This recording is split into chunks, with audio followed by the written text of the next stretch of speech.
naomba nitegee sikio vizuri sana. Nataka nikwambie hivi, chakula chenye mafuta mengi na sukari nyingi huziba mishipa ya damu taratibu bila wewe mwenyewe kufahamu.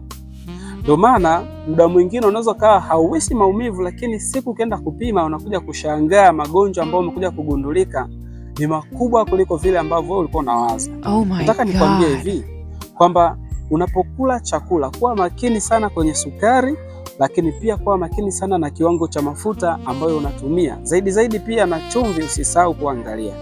Kwa hiyo utakuta mishipa inaathirika taratibu na kuweza kuleta madhara makubwa sana, lakini matokeo yake huja baada ya mzunguko. Unapoona unaanza kushuka na nguvu zinapungua na dalili zinaanza kuamka na kuanza kujitokeza kwenye mwili wako. Naitwa Dr. Sila. Karibu sana. Kwa msaada zaidi wasiliana nami kupitia namba ambazo unaziona hapo, lakini usiache kushare, kulike, kufollow pamoja na kucomment. Na kama unahitaji msaada unaweza kucomment hapo msaada ili niweze kukusaidia.